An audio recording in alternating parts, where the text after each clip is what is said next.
Hey, what is going on, YouTube? Welcome back to the channel. This is Blake Gang coming at y'all for another video, and today I think I kind of have a fun one. There's a little topic to talk about. As you see, I got the Mustang out. It's a beautiful day here in Florida. You know, winter time's catching on, so we're starting to get some really nice, not super hot days. So it's just a really nice evening. So I figured I'd get the car out. You see my backyard. It's just really nice. I really had I wanted to talk about why I decided to build my 1997 Cobra's engine instead of Coyote swapping the car. I know it's a very serious topic and very debatable in a lot of ways. So I just figured I would give my 2 cents on my personal opinion on my personal car. So anyway, guys, I know this is these are topics everybody's always curious about, so I figured I would just dive in and give my 2 cents. So if you're ready, I'm ready. Let's get it. So before I even open the hood, I just want to say that I think number one, right off the bat, besides my personal sentimental reasons, I'll just get straight to the point about the car, is the sound. I love the way 4.6 4-valve Mustangs sound. These 281 cubic inch motors, whether it's a 2-valve, 3-valve, or 4-valve, but the 4-valves sound incredible. And that's one of the big benefits of having a car like this, is just the intoxicating note, the theater, anything under the sun when your foot hits the gas. It's just a really nice experience. It puts a smile on your face every time you drive the car.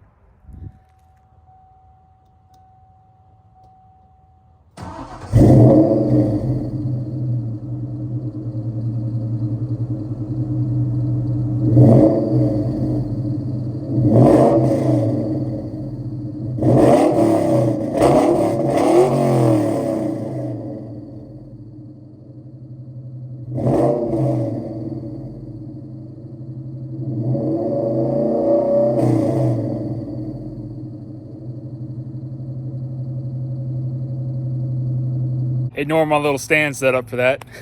The max rev on that, by the way, was only 5,000. I did not rev it any higher than that. The car's only seen a couple of pulls up to redline, but I have not free revved it all the way to redline. So, but yeah, it sounds way better than before, real deep. And it sounds like the Mach 1 almost, which, because the exhaust setup on this car now, if anyone's curious, and I'll put it on the screen, BBK long tubes, the same size as the Mach 1, inch and 5/8, BBK H pipe, and Flowmaster mufflers. So it's the same exhaust setup out the back that my Mach 1 had. And with the headers now, this thing sounds freaking awesome. So another reason why I decided to build this car instead of Coyote swapping it is, honestly, this setup just works. And what I mean by that is, the motor comes out, the motor goes right back in, and there's no problems. Everything bolts up, everything wires up, everything clicks in, everything snaps in, the car turns over, no hiccups, no problems. It just fires. And that's such a big deal for me, because dealing with 2 cars, of building them and having nothing but issues. Fortunately, the same platform with whatever motor comes in it, you can kind of always get the problem solved quicker, in most cases free or cheaper than doing a completely different swap. So the capabilities of a 4.6 is actually very good, as long as you have the wallet for it. Unfortunately, dual overhead cam Mustangs, if anyone's not aware, which most people are, is they're very expensive to build, and that's really the biggest drawback with these cars. So someone will probably take a 5.0 out of a junkyard and just slap it in. So it just depends on what perception, what mindset, and this in your wallet is really going to dictate what's better for you. So for instance, fully built short block, all the labor that went into it, C-head, valve cover upgrade, the headers, starter, a bunch of other odds and ends. I'm really into it for about 85, 9. Motor itself was 7. So you take about 9 running NA. I feel like that's pretty decent for a fully built, fully capable engine with some new maintenance parts on it and a few other tweaks that I wanted to do. I've seen a lot of guys do package deals or talk about on videos how they're $10, $12, $20,000 even for doing a complete Coyote swap. Coyote swap, the beginning amount of money you're going to need is $5,000. The next step will probably be $10,000, and the next step after that will be $15,000 to $21,000. It goes from new to used, and then used to rebuild. Those are the numbers. Depending if you got a trans already and wire harness, or you got the control pack, it all varies. If you can find a Coyote for $2,000 and it's still running and is great, get it. If you can get a control pack for $2,000, boom, where you at? To $5,000 right off the top. But deep down, your best bet, you can whip up something out of your 2-valve or your 4-valve. It all depends on everyone's situations, budgets, what people buy, what people don't buy, extra stuff, not extra stuff. Like, there's so many variables that go into doing a Coyote swap. Harnesses, the whole nine. So I love the fact that I have a real 97 Cobra, and it came with a rare specific engine for this car. And I wanted to keep that rare specific engine for this car because it came with this car. Like, it's a real Cobra. I don't want to change what a Cobra is. When I pop the hood, I want to see a sweet freaking intake manifold with the snake on it and just let everybody know that, hey, this is a Cobra Mustang. It is what it is. It's freaking sweet. It looks cool. Sounds great. Like, it's Cobra. So I think I've got the money part situated. Just overall, as far as a headache, money and time, it works. So it all worked out. Now to get on to my personal reasons. Another reason why I decided to keep my 4.6 in this car is I like the character and personality of what an SM95 Mustang is. And I like the history behind SM95 4-valve Mustang. So for instance, this is a 1997 model. Ford completely switched over to modern times in 1996 when dual overhead cam or overhead cam became a thing, single overhead cam. And the fact that I have a car that is from the early stages of Ford converting over to the modern era is really cool to me. I'm a big fan of history. Like, you guys know, I love the Terminator Cobra. We all know the history on that car, but this has its own unique flair to it. It's just not as desirable history-wise as a Terminator Cobra for obvious reasons, and that's fine. But this car is the reason why we have a Terminator Cobra in the first place. This engine, modified by Ford, SVT, John Coletti, making it all happen, putting that motor to work. I mean, you guys know that these motors can perform when they're done correctly. And I like the fact that I have a Cobra motor. So I wanted to keep that legacy, that theme, the history. I love these engines. They're so nice and sweet. And maintenance is really a breeze on these things. That's my next point. Coyote Mustangs have variable cam timing, which is where all the cams act independently of each other and a whole bunch of crazy guru stuff that goes on. These engines do not. Your 4-valve will get the job done boosted, no problem. 4.6 is my favorite engine. Okay. Every engine has their problems, but the 4.6 is pretty much the top of my personal list. No cam phasers for all the Mustang guys, Cobra Mustang guys, 2001. They'll understand where I'm coming from. The best engine. One thing that we didn't touch on, also the Marauder, I think had it in it, and it was a dual overhead cam 4.6 non-cam phaser engine. That was a really, really good engine. Nice. A lot of hot rod guys love those ones. Then they went to the 5.42 valve, almost essentially the same as the 4.6. Very, very minute differences. Nothing really crazy. Bore size, obviously. I'm sure I'll get lots of posts about that. But as terms as machining, identical engine. Okay. Very easy to work on. 4-valve Mustangs, 281s do not have that. And I like that because this is a very simplistic engine and there's not a whole lot of messy things that could possibly go wrong. You turn the car on and it just runs, man. There shouldn't be really any issues down the road. So before I built this car, that motor had 200,000 miles and over on it and ran perfectly. Besides me bending a rod, which was just due to me sucking in a bunch of water. Everything else in the motor was perfectly clean and ran flawlessly and didn't burn oil or lose oil. It didn't lose any cam chain teeth, timing chain teeth, all sprockets, everything inside. No sparkles in the oil, nothing. There's really not a whole lot of issues that go on with a dual overhead cam engine, old school. Now, you do have to take care of it. Now, I'm going to go ahead and state that because people don't like to take care of their stuff, and that's where these engines get ruined. Now, a technical reason of why I built this car is since I'm never going to sell it, and I had to build it because it was hurt. So a B-head engine loves boost. B-head Cobra motors love boost. And the fact that I have Texas block, because these 96 and 98 Cobras came factory with a Texas block, if no one knew that. I believe that's the only model Mustang that came with a Texas. So it came with a very desirable block. Cylinder heads flow great air when you do boost, specifically a centrifugal blower. So this is a real, genuine 1997 SVT Cobra, and it came with a B-head 4.6 32 valve V8. And there's a lot of good bones that come with this car, but when you build a 4-valve, they're pretty dang nasty. They really are. I mean, the Terminator is a prime example. I know it's a C-head car and it came with a blower, but my point is, this car, all Cobras, manual Mach 1, all have the same crankshaft, forged crankshaft. So you already got the crankshaft down. All you need is rods and pistons for this car. And that's what I did.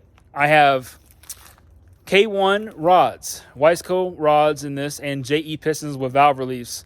And there's some videos I've already done that showed the pictures of everything top to bottom. ARP top to bottom.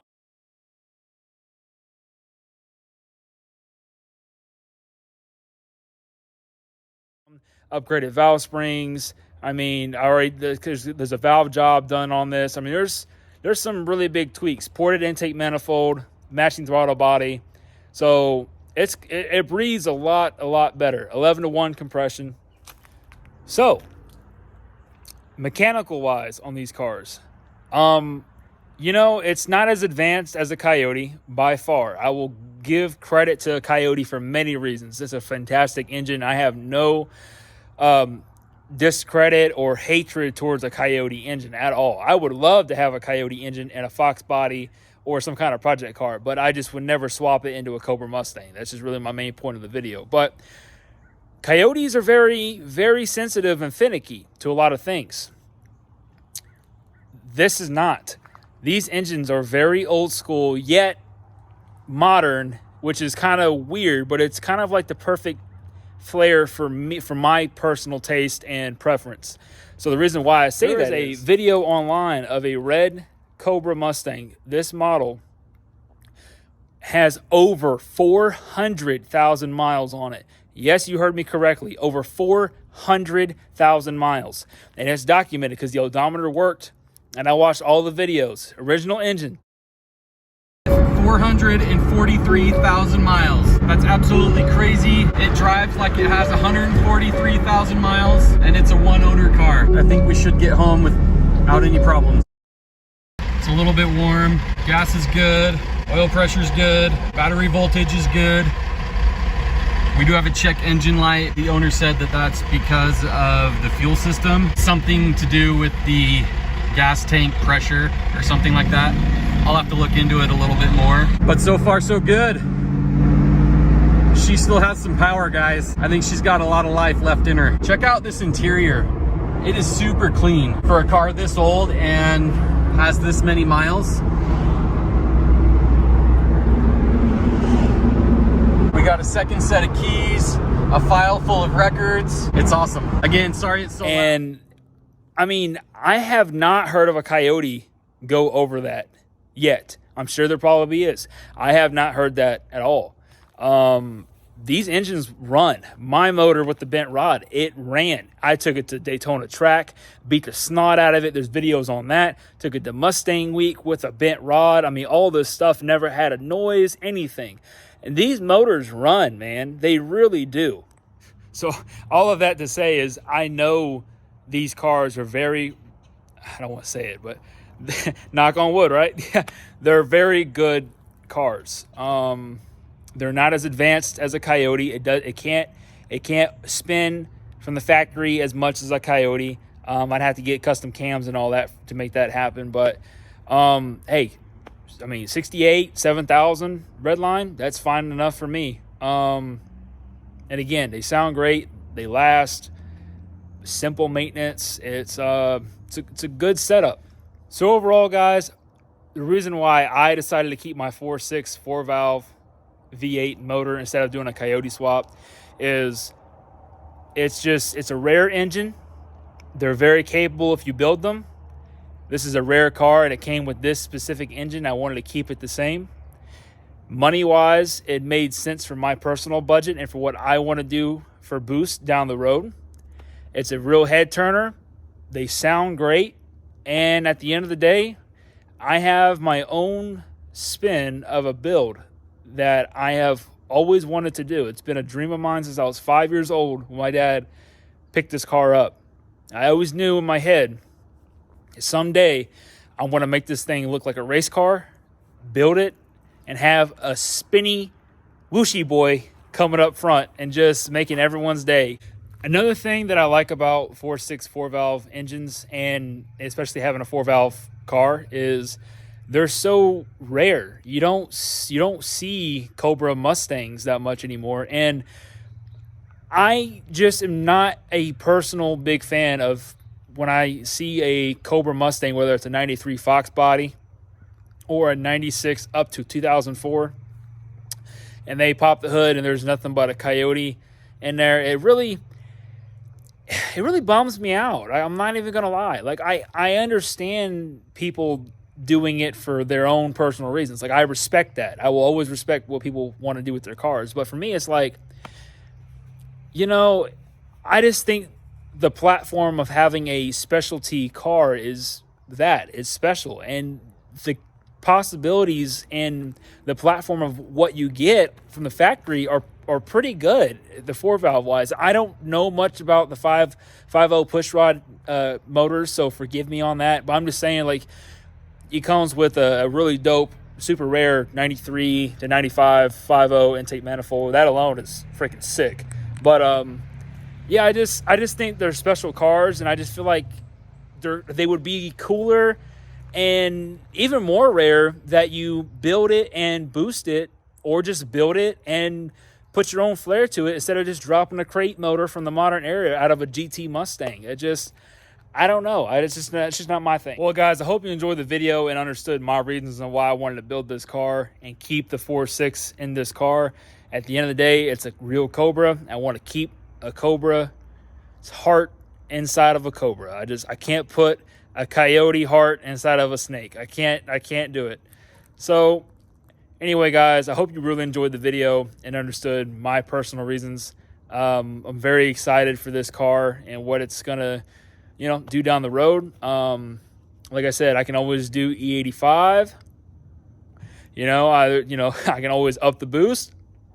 So we'll just see once it's on and running what it's making, and we'll go from there, guys. But anywho, this is a sweet car.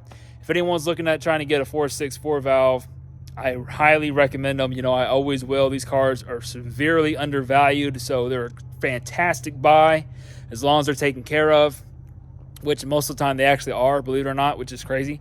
And yeah, I've got no complaints with this stock engine wise or build capability wise.